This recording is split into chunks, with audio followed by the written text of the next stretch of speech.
ہے، نہ اس نے کسی کو بیٹا پکڑا، نہ اس کی کوئی بیوی ہے۔ وہ ان تمام کمزوریوں سے پاک ہے۔ جو کچھ زمین و آسمان میں ہے وہ سب کچھ ایک اللہ عز و جل کا ہے۔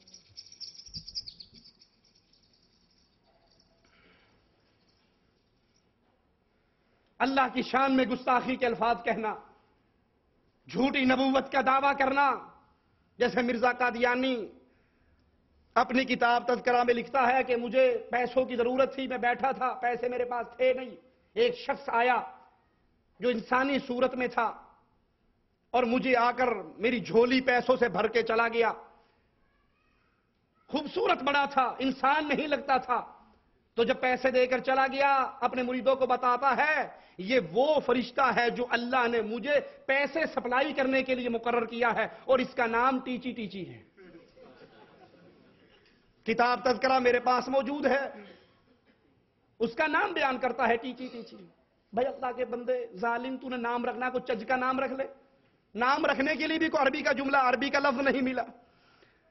اللہ کی طرف جھوٹ کی نسبت کرنا، نبوت کا دعوے دار اللہ کی طرف جھوٹ کی نسبت کرتا ہے۔ جیسے اسی خبیث نے اپنی دوسری کتاب حقیقت الوحی کے اندر یہ الفاظ کہے کہ اللہ عز و جل نے مجھے کہا انت منی بمنزلت ولدی، انت منی بمنزلت جسدی، انت منی کمنزلت روحی، تو میرے نزدیک میرا جسم ہے، میری روح ہے، میرا بیٹا ہے۔ تعالی اللہ عما یقول، نعوذ باللہ ثم نعوذ باللہ۔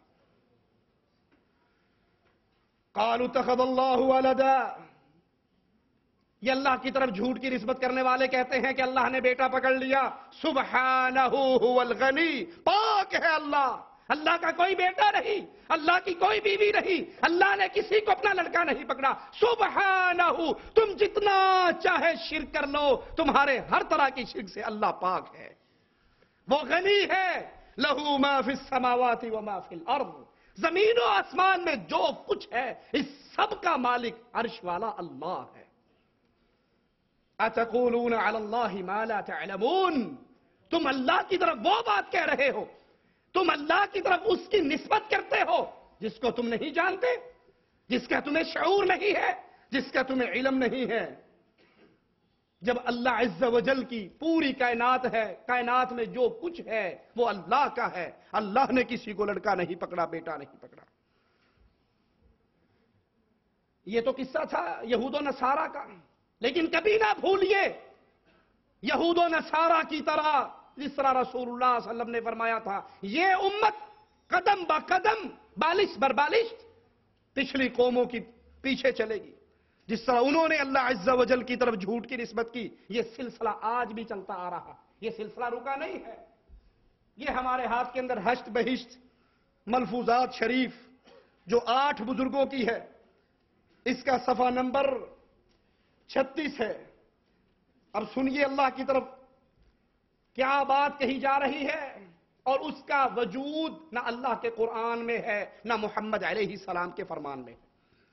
کہتے ہیں جب انہوں نے آخری حج کیا، امام اعظم رحمت اللہ علیہ کعبے کے دروازے پر آئے، ابو حنیفہ رحمت اللہ علیہ نے آخری حج کیا، بیت اللہ کے دروازے پہ آئے اور کہا دروازہ کھولو، آج کی رات اللہ کی عبادت کرنے، کون جانتا ہے کہ دوسری مرتبہ مجھے حج کی قدرت حاصل ہو یا نہ ہو۔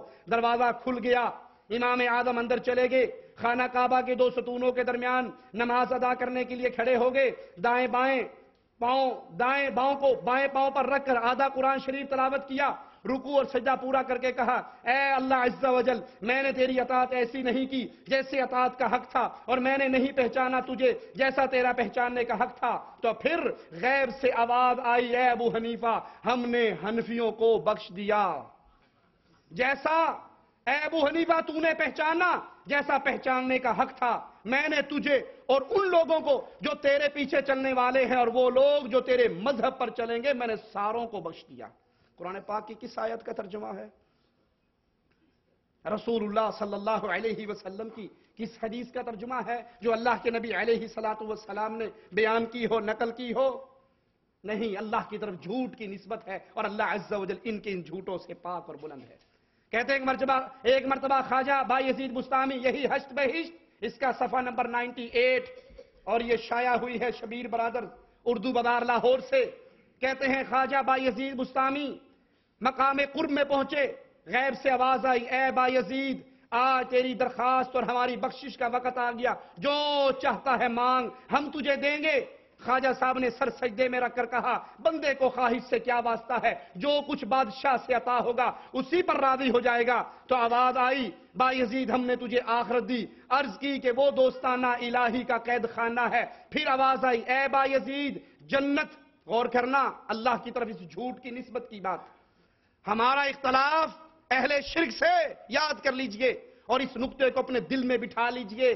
اہل حدیث کا چھوٹا سا ایک خادم ہونے اور طالب علم ہونے کی حیثیت سے کہتا ہوں، اللہ کی قسم ان لوگوں سے ہمارا اختلاف بنیادی رفع دین پر نہیں ہے، آمین پر نہیں ہے، فاتحہ پر نہیں ہے، رکوع کی رکعت ہونے نہ ہونے پر نہیں ہے۔ بنیادی اختلاف ہمارا ان قبر پرستوں سے، ان پیر پرستوں اور امام پرستوں سے اللہ کی توحید میں شرک کی وجہ سے ہے۔ اگر کوئی شخص رفع دین نہیں کرتا وہ ابدی جہنمی نہیں ہے۔